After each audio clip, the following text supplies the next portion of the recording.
successes and failures and other scar tissue that entrepreneurs have. Tell me a little bit about your story, about how you got into tech entrepreneurship and what you did before. Sure. So, I'm a Korean. I went to Seoul National University, studied computer science, and then that was 93, graduated. And I went to Stanford to do computer science master's. So after that, the internet just started. So it was very exciting year. And I spent about 1 year as an engineer at Tandem Computers. And then I joined a startup company as a CTO. But the first company did not go well. So it was just a failure. And then 1998, I started a new company called My-Simon. And it was. Anybody familiar with My-Simon? My-Simon, yes. I see Dan Reardon nodding his head.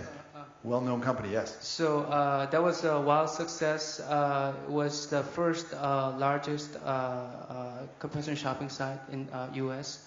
And then in about a year, I sold it to CHINICT for $700 million. So there was a major exit. Oh, I'm sorry. Let's go back again. Let's just skip over that. In about a year. It's about a year and a half. Year and a half. Yeah, that was less than 2 years. Right. You sold the company for $700 million. $700 million. Yeah. Okay, that's a nice neighborhood. That was quite an exit. And after that, I was still energetic. I was still late 20s. So I started. I looked around, and Larry and Sergey started Google, and they just got raised $25 million from Sequent, Klarna Perkins. So I thought that was something cool to maybe I want to compete because I like to take challenge. So I started a general search engine, and that's a WiseNut. And then there's as you know, the internet bubble burst. But then we had a very strong technology, so we were just one of the 2 search engines that indexed over 1 billion pages along with Google in year 2001, and also rated by Time magazine as one of the 50 hottest websites. So later I sold the company to LookSmart, and that was not a huge success, but it was just a decent success despite the internet crisis. After that, I took some time off. I wanted to do something radically different. I was just mostly in computer science. I was a programmer, writing programs, and entrepreneur. So I decided to study law. So I'm back to Korea. I studied law. I wanted to become a lawyer. Kind of different sort of background. But then. So some people would say, I'm going to go to the beach or something. I was kind of I'm interested in studying. So, and then my friend, my co-founder, in U.S. at My-Simon, Michael Yang, he called me and he said, hey, Yeogirl, there's an interesting opportunity. Maybe we should do shopping search engine again. So I looked at the opportunity. It was year 2004, and it was pretty interesting. Market was picking up again. So I thought it's a good time to start another company. So I started Become.com, and it's raised about $35 million so far, and it's worldwide one of the top 10 shopping search engine. And that was 2004, and 2005. I wanted to take another challenge. So, U.S. seemed to be, pretty mature, and I already did 3 companies in U.S. So I wanted to take a new challenge, and I thought Japan is interesting. So I decided to go to Japan, and I started a shopping search engine in Japan. That was 2005. I came to Japan alone, and I built, I hired all the Japanese engineers, did the localization. And that shopping company now is in Japan, the second largest shopping company. And after that, 2007, I came back to Korea. Before, I was actually doing, back in 2000, I was doing a joint venture with Samsung, and I created a Korean company. And that company was doing enterprise search. So I was kind of doing 2 jobs, one company in Korea and one company in the U.S. And after my Japan company, back to Korea, I look at Korea. The market is very small. I wanted to do something bigger and look around, and then I saw China is very interesting. Done U.S., Japan, and Korea. I thought this is about time to do something. You're running out of markets, actually. Yes. So I went. So I came to China 2007. So I've been in China for 5 years, And first I did enterprise search in China. Spent 3 years. I hired all the Chinese engineers, and in my company right now I have 60 people. They're all Chinese except for me. I believe in the localization, and we built the best Chinese search engine technology. And then year 2011, actually last year, someone told me, there's a company called Yitao, and why don't you take a look at it? And I looked at Yitao.com. It's exactly the same thing that I did 13 years ago in US. So, because the e-commerce market in China is just starting off, and then there's a need for this type of shopping search engine. So Yitao.com seemed to be an interesting idea and a very interesting opportunity. So I changed my business model, and I did, in 3 months, launched a shopping search engine called B5M.com. And since last December, we've been doing great, some traction and etc. So that's pretty much 20 years about me and my companies in the past. That's a great story. Excellent. So you're sort of getting the band back together and going back to the space that you've already been successful in a few times. Interesting. So tell us about the market right now in China for this sort of meta search. Sure. You explained before Google for e-commerce. Right. So China e-commerce market is very interesting, to say the least, because I have witnessed the entire e-commerce evolution in US and Japan and Korea. What I found here is that what happened in US, Japan, Korea for 10 years is actually happening in 2 years right now in China, in 5 times speed. And what's more amazing is that what should have been available in 5 years ago is not here today. And what would be available in 5 years now is already here, such as social shopping, and that there's no infrastructure like in a search engine. So there's a lot of these holes in the industry from my perspective that I think, I have this opportunity, unique opportunity, having gone through all this evolution, that it's like, doing a homework again, after, seeing the answer. So it's like I see this, exciting. That's excellent. Yeah, that's a great metaphor. Yeah, kind of exciting opportunity. So that's why, I started this, B5M. Another interesting thing about, China market is that its internet growth is a huge, especially the e-commerce growth. It's amazing. It's over 50% year over year, and it is going to be actually the biggest e-commerce country in the world in a few years by all measures. So this is an exciting opportunity. I think we're just the start of the major, huge mega opportunity right now. So that's pretty much the industry trend. Another interesting point is that China consumers are very different from other country consumers. In US, when you go to e-commerce site, everybody start shopping by search. More than 80%. For me personally, I never start browsing. I always go straight to the search box, and I tell what I want. But in China, people like to browse.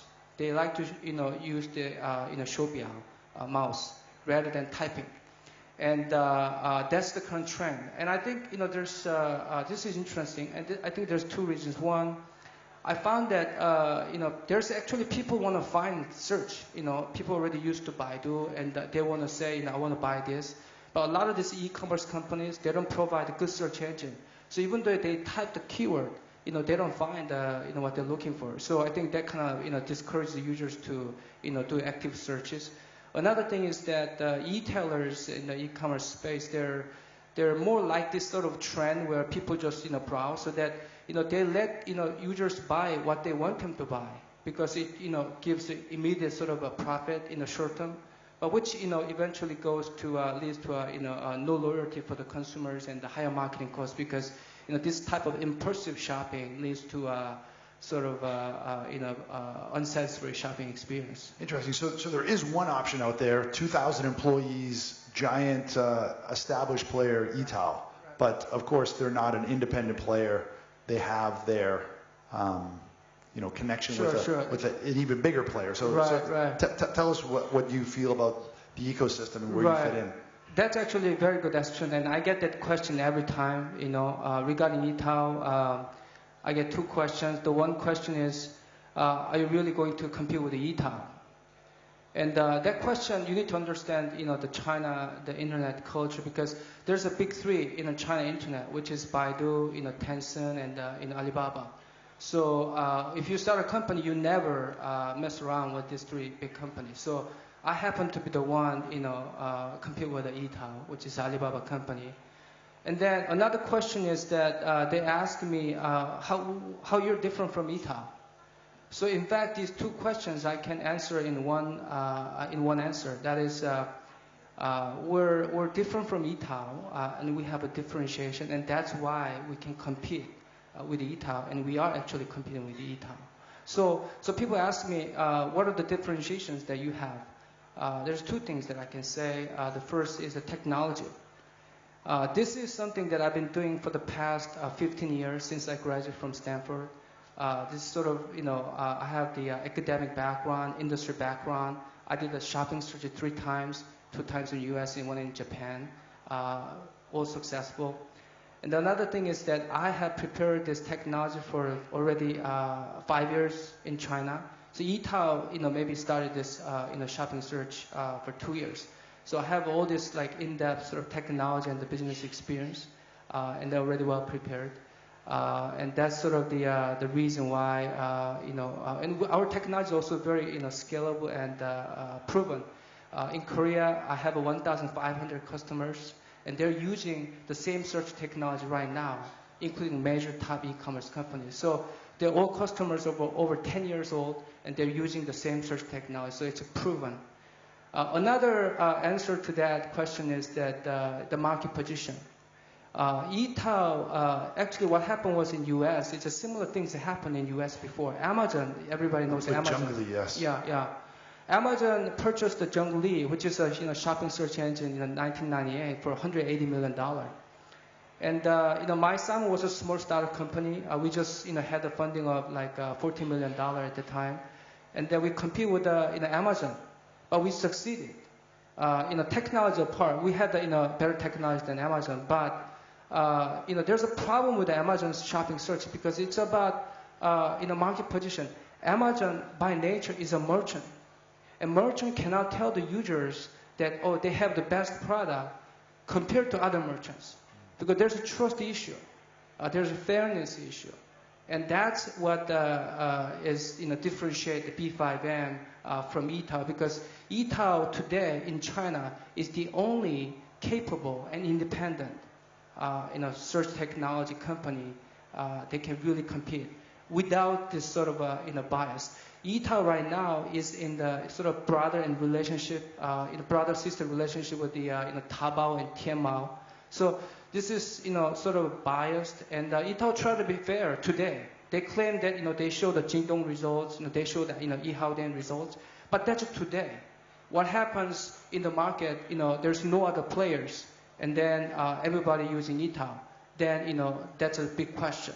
And that's why B5M Founder has unique this sort of market position in China that can be an independent fair play for this market. Interesting. So through competition, you keep them in check. So you're, even though people may not use Baidu as much, I'm sure they're using it for. So you're basically picking 2 of the big players. Zhou Hongyi, he's taking Tencent. You're taking Alibaba and Baidu, and. Very interesting. If you don't mind, I think there's an interesting comparison with Fritz Demopoulos, who's started Chunar, which is kind of like a meta search sort of like approach, but for travel, and also not from China. And I know as a foreign entrepreneur myself, there's another set of unique challenges here, and it's quite difficult. You have a really strong technical background. Fritz has a different background, but tell me maybe a couple of things about maybe some of the challenges navigating in China versus, say, Japan or the U.S. or maybe in your home country. So, to say the least, China is the most important, the difficult sort of in terms of entrepreneur, toy here.